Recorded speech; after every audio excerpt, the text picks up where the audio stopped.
사랑하고 축복합니다. 또 인사하겠습니다. 오늘 저녁에 또 만나서 반갑습니다.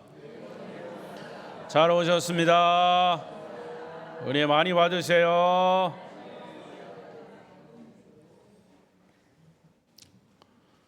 기도하신 권사님 어디 갔어? 왜 뒤로 가셨대요? 뭐 내가 키도 크지 않고 앞에 앉았다고 뭐 고개 아프지도 않을 텐데. 예? 추워서? 예. 앞에 앉는 자리가 좋은 거예요. 오늘 말씀의 주제는 여기 있습니다. 시작. 하나님이 찾으시는 예배자. 한 번 더. 하나님이 찾으시는 예배자. 하나님이 찾으시는 예배자. 하나님은 지금도 예배하는 자를 찾고 계십니다. 하나님이 찾으시는 예배의 주인공이 되시기를 바랍니다. 저는 지난 시간에 예수님과 사마리아 여인과의 대화를 통해서 예수님을 만나는 단계가 어떤 단계, 몇 단계, 또 어떤 과정을 통해서 예수님을 만나느냐라는 말씀을 드렸습니다. 근데 그 예수님이 사마리아 여인과 이야기를 나눌 때 두 가지 주제를 가지고 대화를 하셨습니다. 하나는 영생에 관한 것입니다.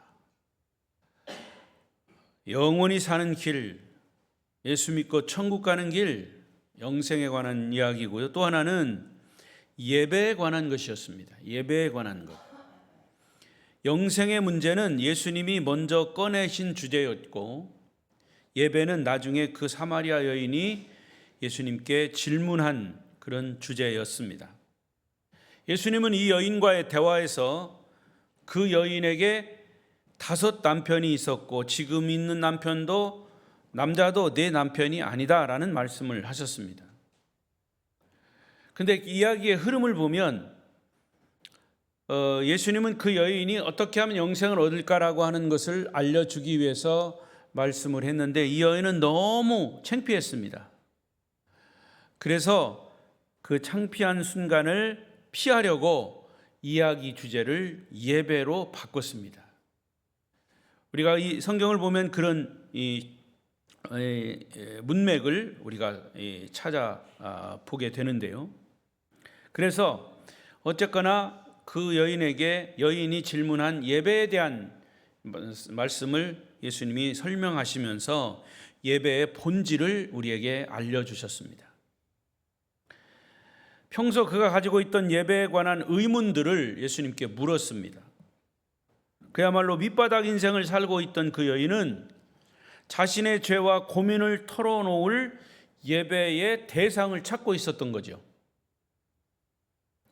사람은 누구든지 너나 할 것 없이 세상에서 버림받고 의지할 것을 찾지 못하면 인간의 본성은 하나님을 찾게 돼 있어요. 그러면 세상 사람들이 멸시하고 천대하는 여인의 예배를 과연 하나님이 받으실까? 그 해답을 찾고 싶어하는 자들이 사실은 이 세상에는 많이 있습니다. 말을 안 할 뿐이고 못할 뿐이죠. 그러면 여러분, 예배란 무엇일까요? 예배는 피조물인 인간이 창조주이신 하나님을 높이는 것이죠. 하나님을 하나님으로 인정하는 것입니다. 하나님을 찬양하는 것입니다. 하나님을 경배하는 것입니다. 그게 월십, 예배입니다. 예배. 자, 시편 29편 2절을 보십시다. 시작. 여호와께 그의 이름에 합당한 영광을 돌리며 거룩한 옷을 입고 여호와께 예배할지어다. 그의 이름에 합당한 영광을 돌리고 거룩한 옷을 입고, 여기서 거룩한 옷은 어떤 이런 겉옷을 말하는 것이 아니라 우리의 거룩한 삶을 말하는 거예요. 여호와께 예배하는 것은 여호와를 하나님을 하나님으로 인정하고 하나님을 창조주로 인정하는 것, 그래야 그것이 바로 하나님께 영광이 되는 것이고, 거룩한 옷은 하나님께 영광 돌리는 그런 삶을 사는 것, 그것을 말하는 것이, 그게 바로 예배다 그 말입니다. 또 요한계시록에 보면 계시록 5장 12절에 하나님의 보좌를 천천과 만만의 천사들이 둘러서 하나님을 찬양하고 있는 장면입니다. 읽습니다. 시작. 큰 음성으로 이르되 어린 양은 능력과 부와 지혜와 힘과 존귀와 영광과 찬송을 받으시기에 합당하도다. 죽임을 당한 어린 양 예수님을 말하죠. 예수님은 능력과 부와 지혜와 힘과 존귀와 영광과 찬송을 받으시기에 합당하도다. 여기는 천국의 장면입니다. 그래서 천국에서는 구원받은 하나님의 백성들이 그 주님 앞에서 영광과 찬송을 존귀를 돌리는 장면, 이게 바로 예배의 모습이다. 그래서 종교 개혁자 마르틴 루터는 이런 얘기를 했습니다. 하나님을 모시고 사는 자는 반드시 그에게 예배해야 한다. 하나님을 하나님으로 인정하라는 겁니다. 하나님을 창조주로 인정하라는 겁니다. 하나님을 믿는 사람은 반드시 하나님에게 예배해야 한다. 할렐루야. 그런데 예배하는 사람은 조건이 있습니다. 어떤 사람이 예배하느냐? 아무나 예배하는 게 아닙니다.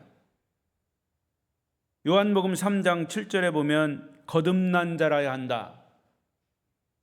영어 성경에는 이 부분이 반드시 거듭나지 않으면 안 된다. 그러니까 예배하는 자는 반드시 거듭난 자라야 된다라는 말입니다.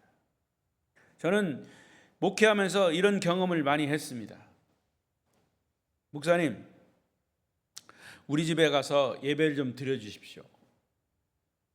우리 서방이 하도 교회 안 나와가지고 목사님이 와서 한번 예배 드리면 교회 나올 것 같은데요. 그러냐? 그럼 갑시다. 근데 가보니까 서방 도망갔어. 없어. 그래도 목사님 오셨으니까 예배 드려요. 예배 드렸죠. 여러분, 왜 그 사람이 도망간 줄 아십니까? 예배가 뭔지도 모르고 혹시 조금이라도 하나님이 계신 거를 목사가 와서 예배하면 하나님 얘기할 텐데, 그러면 하나님 얘기하면 자기의 그런 거짓된 것, 잘못된 것 이것이 드러나니까 그게 겁나서 도망가는 것도 있어요. 근데 그 많은 이유 중에 하나는 하나님이 누군가, 예배가 뭔지를 모르기 때문에 그냥 가는 거예요. 여러분, 교회를 다니는 사람들 중에도 예배가 뭔지 모르고 그냥 교회 와서 앉아있는 사람도 많아요. 저는 그래서 숱하게 예배를 생명처럼 여겨라 하는 말은, 정말 하나님을 믿는 사람은 하나님을 하나님으로 인정하고 그 하나님을 예배하는 것보다도 더 귀한 일은 없어요. 아멘. 그래서 예배하는 자의 조건이 뭐냐? 거듭나야 된다. 그러니까 예배하는 사람은 거듭난 중생한 자라야 합니다. 그리고 또 하나 조건이 있어요. 요한복음 3장 14절 시작. 모세가 광야에서 뱀을 든 것 같이 인자도 들려야 하리니. 인자인 예수님은 반드시 십자가에 죽어야 한다, 그런 말이에요. 그러면 예배자는 그 예수님을 통해서 죄의 용서함을 받았다라고 하는 확신이 있는 자라야 예배하는 자다. 그러니까 예배자의 조건이 확실합니다. 성령으로 거듭나서 하나님을 아버지라고 부를 수 있는 자, 그리고 그분의 자녀로 다시 태어난 사람, 누구든지 하나님을 예배할 수 있습니다. 그리고 예수님의 십자가 보혈로 죄의 용서함을 받은 자가 예배할 수 있는 겁니다. 용서받지 못한 죄인은 하나님께 가까이 나아갈 수가 없는 거예요. 그러니까 하나님을 잘 모르는 사람도 우리 하나님 예배하십시다 그러면 겁이 덜컥 나는 거예요. 아이고, 저 목사가 와가지고 나 잘못한 거 그냥 지적이나 하고 나 그냥 잘못한 거 다 드러나면 어떡하나, 무서워서 예배 못 드리는 사람도 있어요. 그러나 목사가 무슨 쪽지게도 아니고 그 사람 미리 과거를 다 헤집어 보는 사람도 아니에요. 제가 그 사람의 과거를 잘 모르는 사람을 어떻게 알겠습니까? 그러나 예배하는 것은 하나님을 하나님으로 인정하고 그 자리에서 찬양하고 그가 예수 믿도록 말씀을 전하는 것이죠. 여러분이 참된 예배를 원하신다면 이렇게 기도하십시오. 주여, 저의 죄를 용서해 주십시오. 그리고 주님의 십자가를 볼 수 있는 영적인 눈을 열어주십시오. 이렇게 주님의 은혜의 옷자락을 붙잡으시기를 바랍니다. 그 유명한 나폴레옹은 이런 말을 했어요. 만약에 내 방에 위대한 철학자 소크라테스가 들어온다면 나는 자리에서 벌떡 일어나 소크라테스에게 인사를 할 것이다. 그러나 예수님이 내 방에 들어오신다면 나는 방바닥에 납작 엎드려 그를 경배할 것이다. 자, 그러면 우리는 하나님을 어떻게 예배해야 하는가? 올바른 예배가 뭔가? 예배의 본질이 뭔가? 오늘 성경에서 그 말씀을 우리에게 알려주고 있습니다. 23절 4절 우리가 너무나 잘 아는 말씀이죠. 읽습니다. 시작. 아버지께 참되게 예배하는 자들은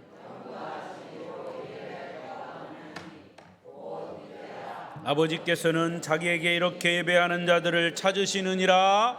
하나님은 영이시니 예배하는 자가 영과 진리로 예배할지니라. 아멘. 우선 우리의 예배의 대상은 누구다고요? 하나님이시다니요. 하나님 아버지, 아버지 하나님. 우리는 하나님께 예배하는 자들입니다. 요즘 사실 예배가 많이 변질되었습니다. 사람 위주로, 인간 위주로 예배가 변질됐습니다.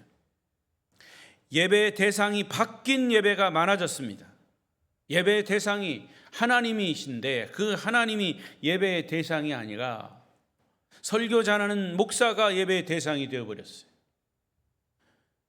능력을 행하는 어떤 은사의 그런 대상자, 은사를 나타내는 기적을 나타내는 사람이 예배의 대상자가 되어버렸다 그 말이에요. 언젠가도 제가 말씀드렸지만 이런 얘기가 있습니다.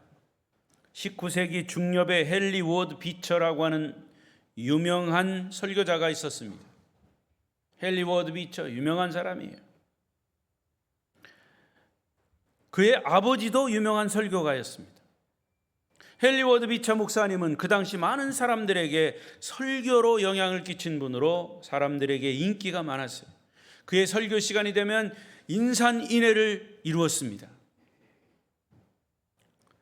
특히 그 목사님 그 당시 노예 제도를 신랄하게 비판했던 그런 설교로 유명합니다. 그 당시 사회 곳곳에 만연하고 있는 죄학생들을 사정없이 폭로하고 회개를 촉구하고 그래서 많은 사람들에게 지탄을 받기도 했지만 용기 있는 설교가로 유명했습니다. 그래서 자연히 많은 사람들이 그의 설교를 듣기 위해 모여들었습니다. 어떤 때는 예배당 밖에서 장시간 기다려야 할 때도 있었습니다. 그의 설교는 사람들의 가려운 곳을 긁어주는 달콤한 설교보다는 사람들의 가슴을, 폐부를 찌르는, 그래서 사람들을 움직이는 그런 설교였습니다. 어느 주일날 예배 설교 시간이 되었습니다. 온 교인은 헨리 비처 목사님이 강단에 설 줄 알았는데 예고도 없이 누군지도 모르는 그 교회 손님 목사님이 강단에 서신 겁니다. 성도들의 반응이 즉시 나타났습니다. 어떤 사람들은 설교가 시작되기 전에 그냥 밖으로 나가는 사람도 있었습니다. 이때 강단에 서신 목사님이 이렇게 말합니다. 여러분 중에 헨리 비처 목사님을 예배하기 위해서 오신 분들은 지금 이 자리에서 나가셔도 됩니다. 그러나 하나님께 예배하러 오신 분들만 이 자리에 남아 계십시오. 목사님의 이 말을 듣고 나간 사람은 소수였고 대부분의 성도들은 마음에 찔림을 받고 그 자리에 앉아서 예배를 드렸다는 얘기입니다. 여러분은 이런 얘기를 들으시면서 어떤 생각이 드십니까? 잘못하면 이 예화처럼 유명한 설교자를 하나님의 자리에 세울 수 있습니다. 하나님이 예배의 대상이 아니라 자칫 설교자가 예배의 대상이 될 수 있다는 말입니다. 저는 성경책에 그런 이야기를 써놨어요. 내가 말씀을 비판하는 것이 아니라 말씀이 나를 비판케 하옵소서. 시작.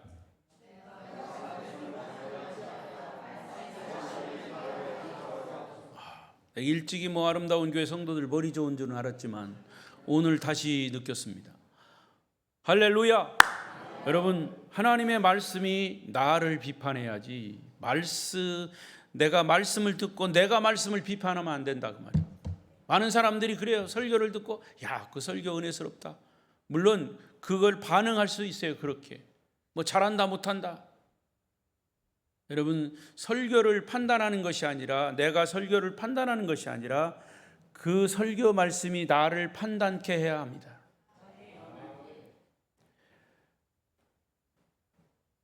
하나님이 예배의 대상이 아니라 자칫 설교자가 예배의 대상이 될 수 있다는 말은 그 어떤 것도 하나님을 대신할 수 없다는 겁니다. 단지 모든 그런 것들은 하나님을 알고 하나님을 경험하기 위한 하나의 도구일 뿐입니다. 설교도 하나의 도구예요. 설교자가 하나님의 말씀을 전하는 도구일 뿐이죠. 청중들이 이와 같이 잘못된 인식을 가지고 있는 한 하나님은 예배를 받지 않으십니다. 우리는 끊임없이 예배의 대상자인 하나님을 의식해야 합니다. 여러분의 예배의 대상은 하나님 아버지이심을 믿으시기 바랍니다. 이제는 영이신 하나님을 예배하기 위해서 주님이 가르쳐 주신 예배의 태도를 생각해 보십시다. 첫째는 신령한 예배를 드려라. 24절이죠. 24절 시작. 하나님은 영이시니 예배하는 자가 영과 진리로 예배할지니라. 구성경에 보면 신령과 진정으로라고 표현했어요. 이건 해석의 차이입니다. 똑같은 얘기예요. 영과 진리나 신령과 진정으로나 딱 같은 얘기예요. 근데 여기 영과 진리로에서 영이라고 하는 말은 Holy Spirit, 거룩한 성령을 말합니다. 거룩한 영. 다시 말하면 영이란 말은 예배는 영적인 것이다 그 말이에요. 영적 예배는 여러 가지로 생각할 수 있습니다. 우선 하나님을 대신할 그 어떤 형상도 예배의 대상이 아니다. 예배는 영이다. 제가 예배 시작할 때 말씀드렸죠. 우리도 찬양할 때 또 그랬습니다. 성령이여 이 자리에 오셔서 우리의 예배를 받으시옵소서. 하나님은 이미 이 무소부재하시고 안 계신 곳이 없고 어느 곳에서 계신 어느 곳에나 계시는 영이신 하나님, 특별히 예배의 이 공간에 하나님의 영이 임하시는 줄로 믿습니다. 아니 임하신 줄로 믿습니다. 그러니까 하나님을 대신할 그 어떤 형상을 만들어서 예배할 수는 없습니다. 여기 예수님의 아름다운 모습이 있습니다. 그러나 이 그림이 우리의 예배의 대상이 아닙니다. 천주교회처럼 예배당에 성화를 걸어놓는다든지 사람의 모양을 한 동상이나 석상을 만들어서 세워놓는 것을 우리는 절대로 허용하지 않습니다. 왜냐하면 영이신 하나님을 그런 것들로 대체할 수 없기 때문입니다. 우리 인간은 육신이기 때문에 항상 뭘 봐야 그것이 물론 이건 상징적인 것이죠. 십자가도 상징입니다. 십자가 그 자체가 우리에게 어떤 능력을 주는 게 아닙니다. 여기 예수님의 그림이 있지만 예수님의 그림 자체가 우리에게 무슨 큰 은혜를 주는 게 아닙니다. 하나의 상징일 뿐이에요. 어린 손자가 점잖은 자기 할아버지를 이상하게 그림을 그려놓고 할아버지에게 막 손가락질하면서 이거 보라고 우리 할아버지라고. 물론 철이 없어서 그렇긴 하지만 할아버지로서는 좋을 리가 없습니다. 이게 철든 그런 손자가 그렇게 한다면 할아버지의 인격을 모독하는 겁니다. 영적인 예배는 영이신 하나님을 경배하는 것이에요. 어떤 형상이 우리의 영적인 눈을 가리면 안 됩니다. 그러므로 교회에 나와서 예배를 드릴 때 사람의 육의 눈으로 무엇인가를 자꾸 찾으면 안 된다는 말이에요.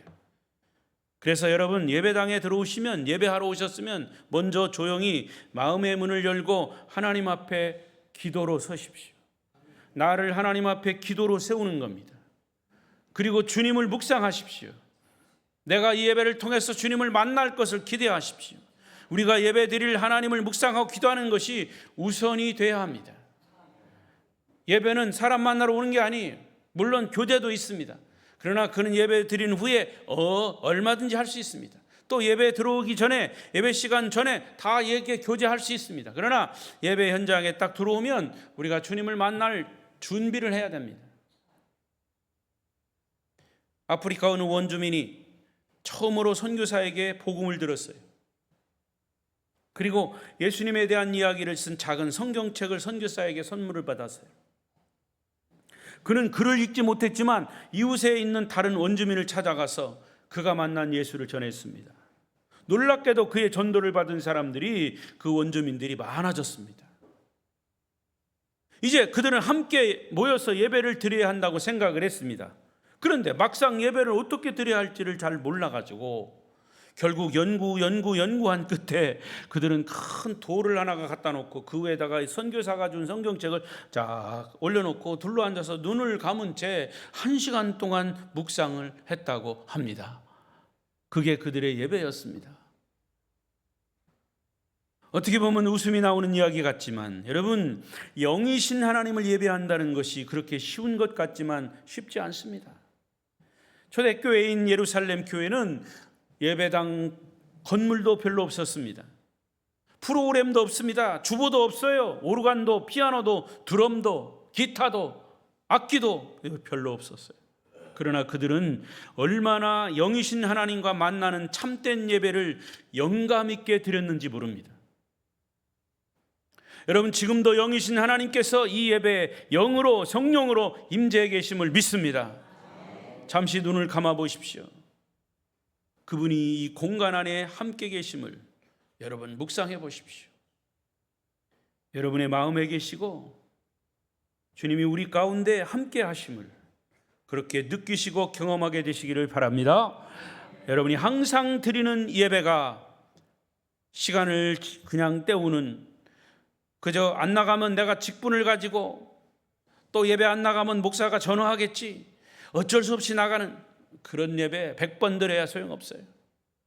그저 목사가 전화하는 것은 관심을 가지고 또 어떤 일이 있는지 위로가 되기 위해서, 격려가 되기 위해서 하는 거죠.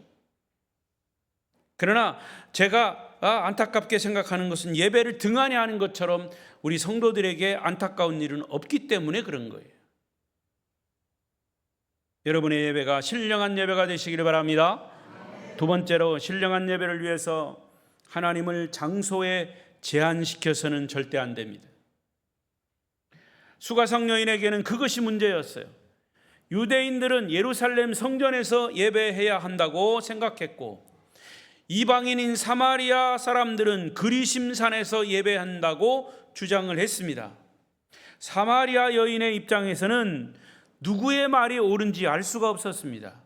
또 사마리아 여인의 입장에서는 저 유대인들이 드리는 저 예루살렘 이 성전에 가서 예배 드리고 싶은 마음도 있었습니다. 사마리아 사람이기 때문에, 이방인이기 때문에 그동안 이 그리심산에서 예배를 드렸지만 그때마다 저 예루살렘 성전에 가서 예배 드려야 하지 않을까라고 하는 고민이 있었다는 거지요. 그런데 예수님은 이제 그 여인과 이야기 속에서 장소에 제한받는 예배는 끝났다. 그렇습니다. 하나님은 영이시기 때문에 온 우주에 충만해 계십니다. 무소 부재 안 계신 곳이 없는 분, 어디에나 다 계신 분, 이렇게 광대하신 하나님을 한 공간 안에 제한시킬 수 있다라고 생각하는 것은 하나님의 본성을 잘못 이해한 것입니다. 사도행전 7장 48절부터 50절까지 읽어보십시다. 시작. 그러나 지극히 높으신 이의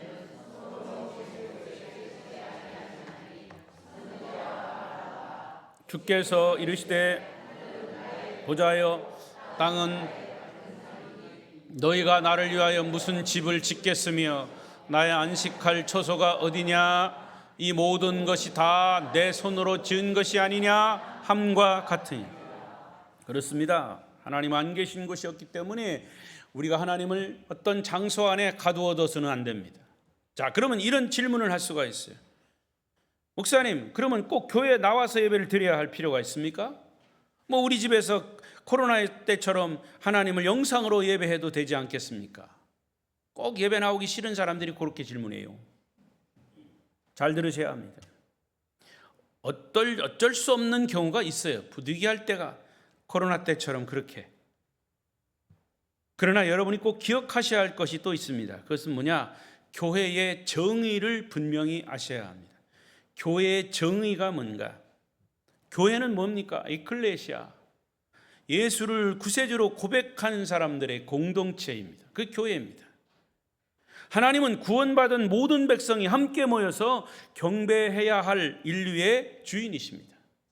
그러므로 예배는 교회 공동체의 한 무리들이 한 자리에 모여서 하나님을 경배하는 행위입니다. 할렐루야. 그런 의미에서 예배는 교회 공동체가 드리는 것이 원칙이다. 미국의 26대 대통령을 지낸 루스벨트 대통령은 이런 얘기를 했습니다. 여러분, 하나님은 영이시기 때문에 어느 장소에서나 하나님을 예배할 수 있습니다. 또 어떤 시간에도 예배할 수 있습니다. 그러나 그것은 단 한 가지 조건이 충족되어야 합니다. 그 조건은 당신이 어느 장소에서나 하나님을 예배하는 자가 되려면 먼저 특정한 시간인 주일날, 특정한 장소인 교회에서 먼저 예배를 드리는 사람이 될 때만이 어느 곳에서 어떤 시간이든지 예배할 수 있는 것입니다. 할렐루야. 하나의 대통령이, 한 나라의 대통령이 그런 얘기를 했습니다. 여러분, 교회가 이 땅에 존재하는 이유는 하나님께 예배를 드리기 위해서입니다. 여러분, 만약에 예배가 없어진다면 교회가 존재할 이유가 없습니다. 하나님을 아버지로 부르는 자들은 그 마음속 깊은 곳에서부터 성도와 함께 모이기를 원하는 본능적인 갈망을 가지고 있습니다. 그래서 함께 모여 마음껏 찬양하고 기도하는 그 아름다운 시간을 사모하게 됩니다. 예수님이 하신 말씀을 주의 깊게 보십시오. 21절 다시 읽습니다. 시작. 예수께서 이르시되 여자여 내 말을 믿으라. 이 산에서도 말고 예루살렘에서도 말고 너희가 아버지께 예배할 때가 이르리라. 보세요. 너희가 내가가 아닙니다. 지금 여인과 얘기하는 중에 네가 단수를 얘기한 게 아니에요. 너희가 복수를 얘기했습니다. 예배의 본질은 혼자 드리는 데 있지 않고 세상으로부터 부름받은 거룩한 공동체가 함께 모여서 드리는 것이 예배입니다. 너희가 하나 아버지께 예배할 때가 온다 그랬어요. 더 나아가서 영적인 예배를 드리려면 꼭 잊지 말아야 할 것이 있습니다. 그것은 하나님께 드리는 영적 예물이 있어야 됩니다. 주님 말씀하셨습니다. 물질 있는 곳에 내 마음도 있다. 우리가 예물을 왜 가져와야 합니까? 우리의 마음을 드리기 위해서입니다. 하나님 우리의 겉모양을 보시지 않습니다. 우리의 손에 들고 있는 헌금의 액수를 보시지 않습니다. 하나님이 보시는 영적 예물이 무엇일까요? 우리의 정직한 마음을 다하고 힘을 다하고 뜻을 다하여 하나님을 사랑하는 마음을 원하시는 줄로 믿습니다. 우리가 드리는 찬양에도 이 마음이 들어 있어야 합니다. 우리가 드리는 기도에도 물론 이 마음이 있어야 합니다. 우리가 드리는 예물에도, 우리가 드리는 헌신에도 이 마음이, 주님을 사랑하는 마음이 담겨 있어야 한다는 말입니다. 심지어 말씀을 들을 때도 이 마음을 가지고 귀를 기울여야 합니다. 말씀을 들을 때도 이 말씀을 귀를 기울여야 합니다. 그렇지 않으면 하나님께 드리는 영적 예배라고 할 수 없습니다. 주님은 마음에 없는 예배를 드리는 사람들을 보시고 탄식하십니다. 마태복음 15장 8절에 이런 말씀이 있습니다. 시작. 이 백성이 입술로는 나를 공경하되 마음은 내게서 멀도다. 마음이 떠났다는 겁니다. 이렇게 드리는 우리의 모든 예배 행위는 하나님을 슬프게 하는 것입니다. 마음이 떠난 예배, 하나님을 기쁘게 하는 예배를 드리시기 바랍니다. 마지막 세 번째로 진정한 예배가 무엇인지. 진정한 예배는 뭡니까? 자, 영과 신령과 그 다음에 진정으로 드리는 예배. 그러면 영의 예배가 무엇인지 말씀드렸습니다. 이제는 진정한 예배가 뭔가, 진리로 드리는 예배가 뭔가. 진정한 예배, 진리로 드리는 예배는 하나님을 바로 알고 드리는 예배다 그 말입니다. 하나님을 모르고 드리는 예배는 영적으로 무지한 예배예요. 예배 자리에 나와 앉았다고 예배 드린 것이 아닙니다. 또 말씀드립니다만 우리 언어 속에 그런 게 표현되겠어요. 예배 보러 간다, 예배 보러 간다. 여러분, 예배는 보러 가는 게 아닙니다. 극장 쇼를 보는 것도 아니고 TV 드라마를 보는 것도 아닙니다. 영화를 보는 게 아니에요. 예배를 보러 가는 게 아닙니다. 물론 예배를 보러 간다라고 하는 말 속에 다 포함되어 있지만 예배를 보는 것이 아니라 예배를 드리는 겁니다. 예배의 자리에 나와 앉았다고 예배를 드리는 게 아닙니다. 하나님이 누구인가를 분명히 알고 드리는 예배라야 합니다. 하나님이 누구십니까? 하나님은 우리를 위해서 무엇을 하셨습니까? 왜 하나님을 예배해야 합니까? 과연 하나님이 원하시는 예배는 어떤 예배입니까? 이런 질문에 대답할 수 있는 지식을 가지고 드리는 예배라야 진정한 예배가 된다 그 말이에요. 따라서 설교가 예배의 가장 중요한 요소가 되는 이유가 거기 있습니다. 왜? 이 설교를 통해서 하나님의 말씀을 전하는 말씀을 통해서 우리가 다 교회가 뭔가, 예배가 뭔가, 봉사가 뭔가, 헌신이 뭔가 이런 것을 설교를 통해서 계속, 물론 따로 성경을 공부할 때 그것도 얻어지는 것이지만 진정한 예배는 아버지께 진정한 예배를 드리는 것은 그 설교를 따라서 말씀을 따라서 드리는 예배, 그것이 진정한 예배이란 말이죠. 따라서 설교는 하나님이 누구신가를 가르쳐 줍니다. 설교는 하나님의 뜻을 드러냅니다. 설교는 영적으로 어두운 사람들의 마음을 깨우쳐서 깨닫게 하는 것이죠. 그래서 설교는 예배의 중요 요소 중에 가장 핵심입니다. 여러분, 프로테스탄트 이 종교가 개혁이 된 것, 개혁이 되기 전에는 캐톨릭이죠. 천주교입니다.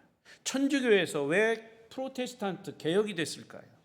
그 천주교의 그들의 미사 예배 속에는 얼마나 형식적인 의식적인 것이 들어있는지 몰라요. 의식이 잘못됐다는 게 아니에요. 근데 의식을 너무 하다 보니까 정말 내용은 싹 빠지고 의식만 남아있어요.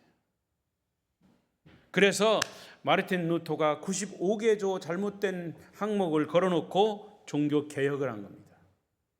개혁한 핵심이 뭐냐? 오직 믿음으로, 오직 성경으로. 할렐루야. 그래서 성경으로 돌아온 겁니다. 그래서 여러분, 본질적으로 천주교의 미사, 천주교의 예배와 기독교 개신교의 예배가 무엇이 다를까요?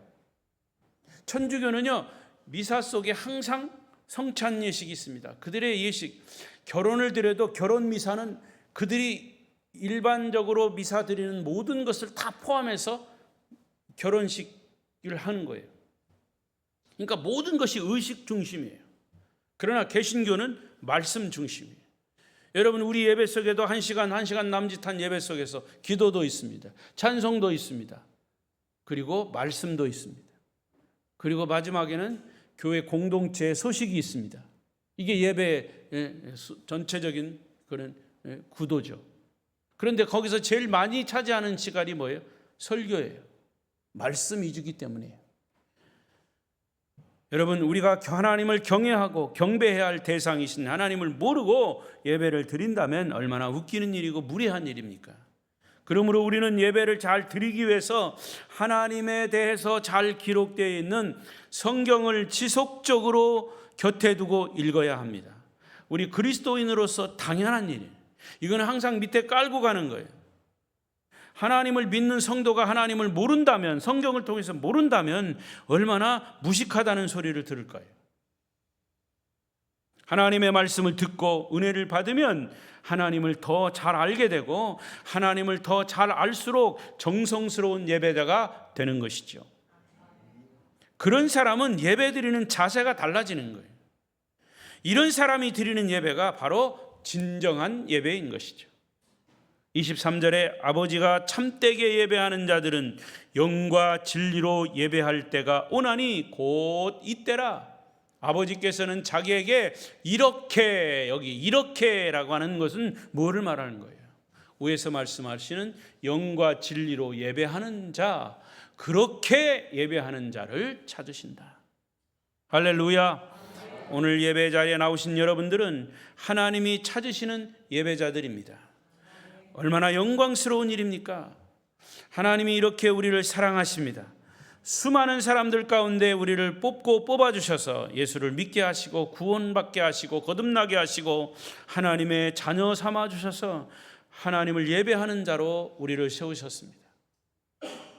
할렐루야. 아무쪼록 하나님은, 성도 여러분, 하나님은 지금도 영과 진리로 예배하는 자를 찾고 계십니다. 여러분이 바로 하나님이 찾으시는 예배의 주인공들이 되시기를 바랍니다. 그래서 아름다운 교회 모든 성도들은 이 세상 끝날까지 하나님을 마음껏 예배하는 예배의 성공자, 예배의 승리자들이 되시기를 축원합니다. 축원합니다. 기도하십시다. 여러분, 기도하실 때 하나님,